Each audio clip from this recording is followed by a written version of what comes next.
Baik, Assalamualaikum warahmatullahi wabarakatuh. Perkenalkan nama saya Muhammad Asbel Faris dengan NIM 182 2318 dan video ini saya buat sebagai eh, pengumpulan saya, sumisi saya untuk ujian akhir semester dari I 2040 Sistem Multimedia. Baik, maaf ini sebelumnya belum saya ganti. Nah, untuk deskripsi tugasnya, jadi kita diminta untuk menjawab soal-soal dengan ketentuan sebagai berikut. Langsung saja pada soal pertama, kita diminta buat mengambil sebuah selfie menggunakan ponsel, lalu dilakukan encoding dan decoding untuk JPG atau JPG untuk satu makroblok menggunakan Python. Lalu disuruh bandingkan antara makroblok asli dengan makroblok hasil decoding. Oke, baik untuk soal ini saya akan menggunakan foto saya yang ini untuk foto selfie-nya. Lalu ini adalah kodenya. Jadi saya gunakan di sini library NumPy, OpenCV untuk membaca image-nya, SciPy yang di dalamnya sudah terimplementasi algoritma untuk DCT atau discrete cosine transform dan juga inverse-nya. Lalu Matplotlib untuk membuat grafiknya, begitu. Nah, lalu ini adalah NP-array yang saya gunakan sebagai referensi untuk makro bloknya. Nah, jadi untuk langkah-langkahnya pertama dia akan melakukan encoding dulu. Encodingnya dimulai dari melakukan shift dari 0 sampai 20255 bit itu menjadi min 127 sampai 128. Kenapa? Karena DCT atau discrete cosine transform itu akan lebih efisien jika dilakukan transformasi kepada blok-blok sign atau blok-blok yang bertanda yaitu dari min 127 sampai 128. Lalu setelahnya kita lakukan transformasi discrete cosine transform. Lalu kita lakukan kuantisasi. Nah, selanjutnya lakukan proses encoding, yaitu dekuantisasi dengan mengalihkan kuantisasinya dengan quality-nya. Di sini saya ambil 50, lalu kita lakukan inverse discrete cosine transform, lalu kita konstruk lagi untuk melakukan encodingnya. Nah, setelah selesai, maka dia akan didapat hasil seperti ini. Nah, bisa kita lihat kalau terdapat perubahan detail atau perubahan kedalaman warna pada makrobok asli dan hasil decodingnya. Hal ini terjadi karena mata manusia itu cenderung lebih memperhatikan perubahan keterangan atau cahaya atau warnanya dari sebuah blok. Oleh karena itu, sistem kompresi ini eh, lebih cenderung untuk mengubah detail-detail tajam atau halus dari sebuah gambar. Nah, maka bisa dilihat di sini kalau blok-bloknya itu berubah, detailnya ada yang hilang beberapa karena akibat dari kondisiasi. Namun tidak begitu berbeda. Nah, selanjutnya untuk soal kedua, kita diminta untuk em, mana tadi? Oh ya, ini. Nah, untuk eh, sebuah skenario di mana kamera digital itu merekam suatu kejadian, terus dikirimkan ke internet lalu ditampilkan ke layar lebar, lalu dijelaskan proses yang terjadi dengan hal-hal berikut. Oke, langsung saja skenario-nya saya ambil yang paling gampang yaitu penyiaran eh, pertandingan futsal ya yang udah cukup terkenal di seluruh dunia. Jadi sinyal analog itu kan merepresentasikan sebuah informasi sebagai sinyal listrik yang kontinu. Yang dia tuh jadi kontinu, nggak ada nilai diskritnya, nilai pastinya, dan dia tuh bakal rentan terhadap noise dan degradasi kualitas selama nanti transmisi dari sinyal itu sendiri.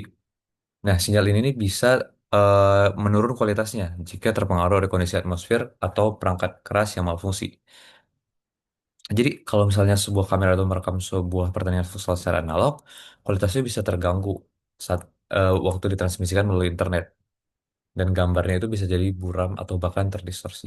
Dan halnya jika digunakan video digital, karena informasinya itu direpresentasikan dengan sebuah nilai diskrit atau nilai bit atau binari, yaitu 0 atau 1 gitu. Oh, sorry, nilai bit.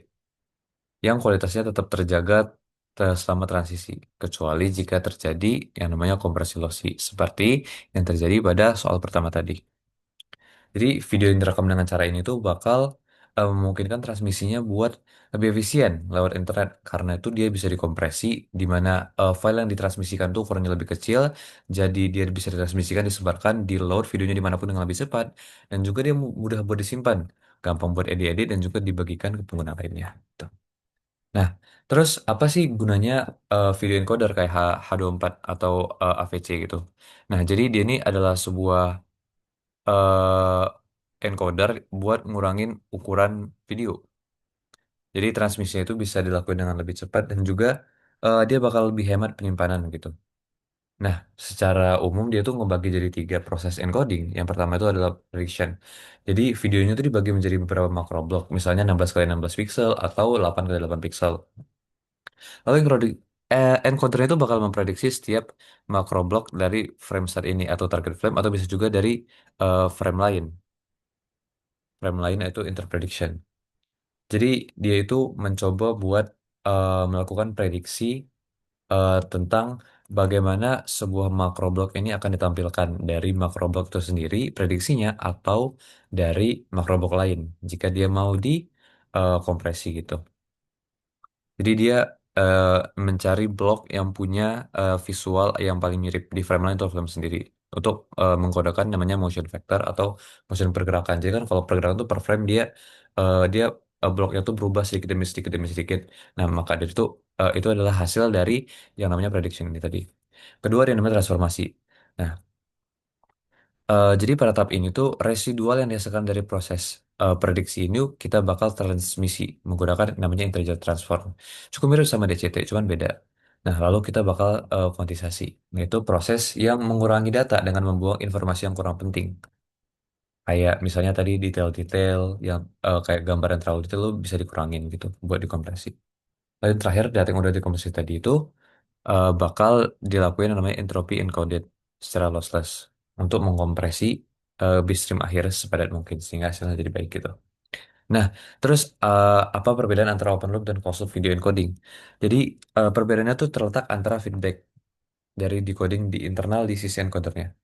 Jadi kalau open loop encoding itu encoder tuh ngasilin sebuah bitstream tanpa rekonstruksi frame secara internal sebagai reference buat frame berikutnya. Nah, ini tuh bisa nyebabin sebuah kesalahan atau drift karena encoder tuh nggak tahu degradasi kualitasnya tuh em, gimana gitu, yang mungkin terjadi pada reference frame tuh gimana. Sebaliknya pada closed loop encoding yang digunakan pada H2O4 tadi itu, encodernya tuh bakal bisa ngerekonstruksi frame yang baru saja dikodekan tadi apabila terjadi drift atau kesalahan gitu. Jadi dia bisa mempertahankan kualitas video yang konsisten dan tetap stabil. Terus ada yang namanya redundansi temporal atau eh, apa ya? Dia itu sebuah eh, konsep di mana daripada kita mengkodokan setiap frame itu satu persatu, kompresi itu memanfaatkan sebuah kesamaan frame. Nah, jadi dia ngelakuin estimasi dan kompensasi dalam gerakannya, di mana encoder itu nyari makro blok yang paling mirip di frame lain. Nah, dan merepresentasikan gerakan tersebut yang disebut sebagai tadi motion vector. Jadi hanya motion vector dan residualnya aja yang bakal dikodein, nggak seluruhnya gitu. Jadi ini tuh bakal ngebuat data yang diperluin tuh berkurang drastis dan ukurannya itu bakal lebih kecil.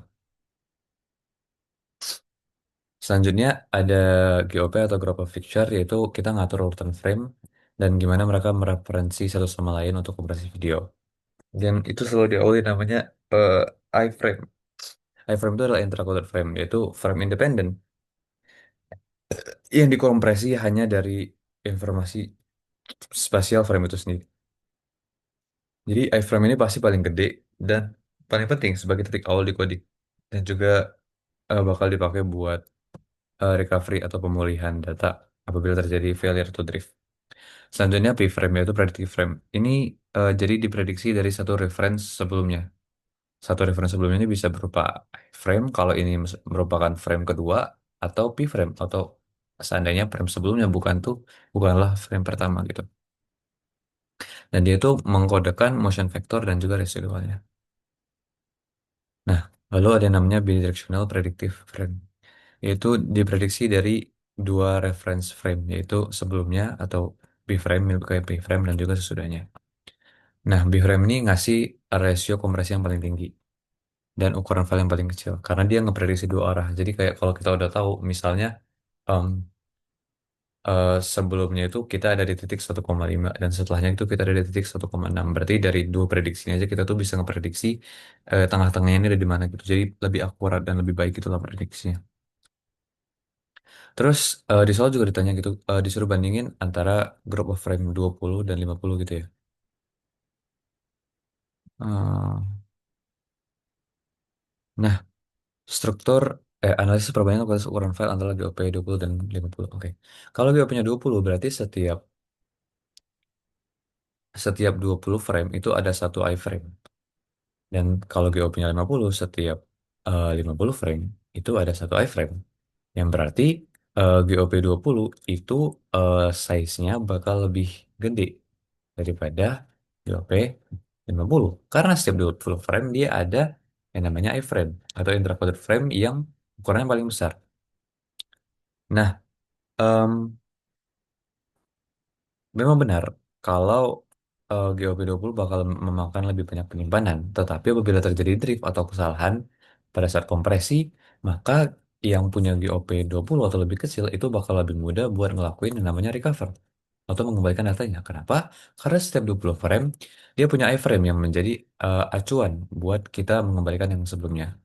Namun drawbacknya yaitu tadi dia butuh penyimpanan yang besar. Sedangkan GOP50 dia punya iframe-nya tuh lebih sedikit, ukurannya lebih kecil karena dia lebih banyak pakai P-frame dan B-frame. Tuh.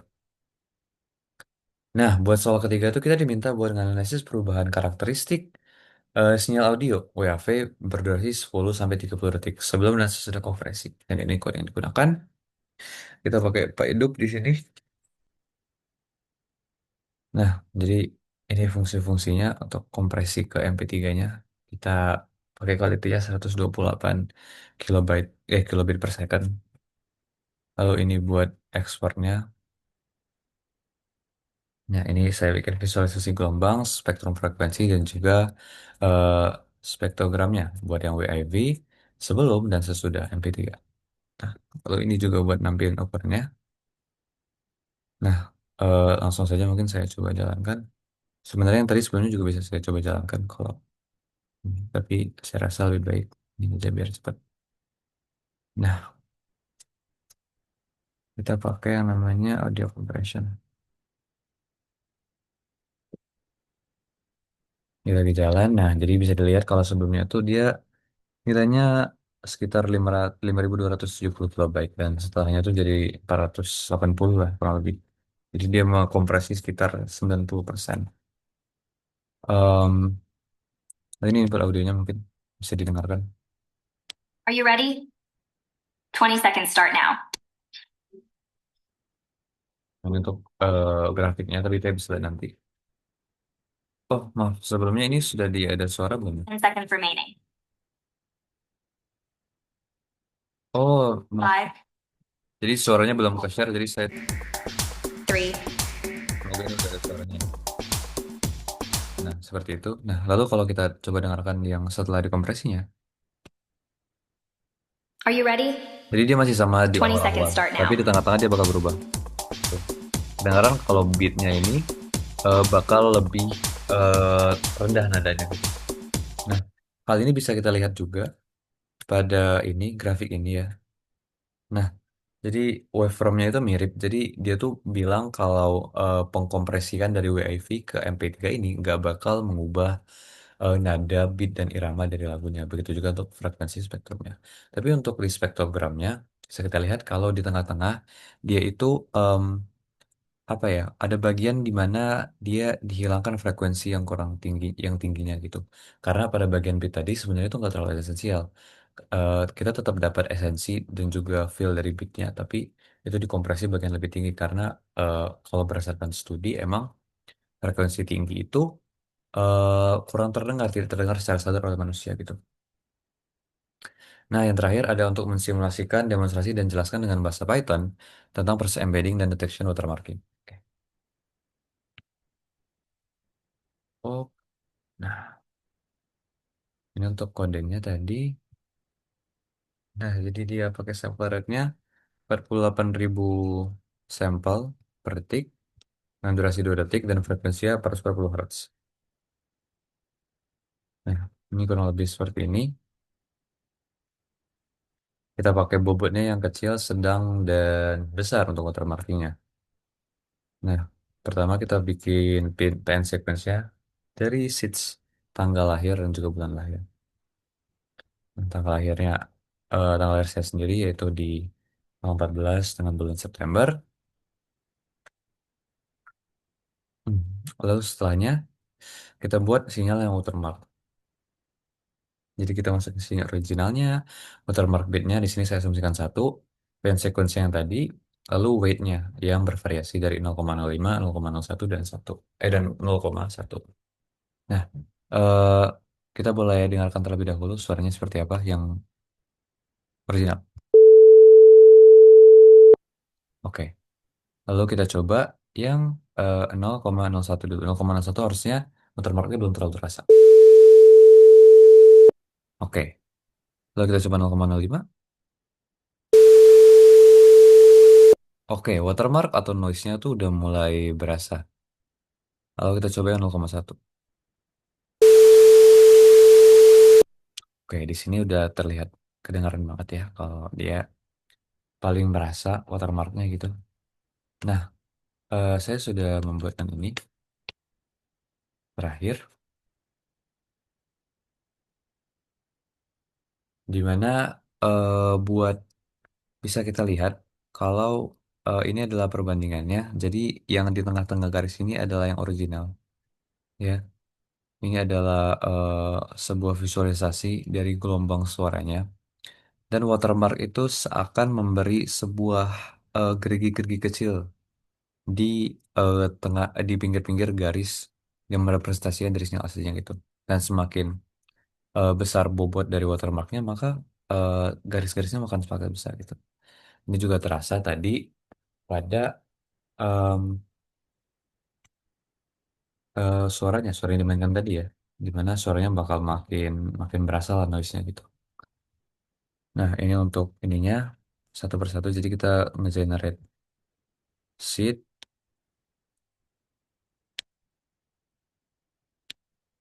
Watermark sinyalnya kita cari dengan menggunakan audio sinyal, kita cari dengan weight, yaitu yang tadi sesuai soal, dan juga spread watermarknya. Kita dapat dari watermark beat dan juga PN sequencing. Gitu. Watermark beat ini adalah kerapatan suaranya. Jadi kalau watermark beatnya satu, maka suaranya tuh bakal rapat banget. Jadi kalau bisa didengar sekali lagi, suaranya tuh padat banget gitu. Ya, lalu kita udah sih, paling itu aja yang bisa saya sampaikan. Terima kasih atas perhatiannya. Assalamualaikum warahmatullahi wabarakatuh.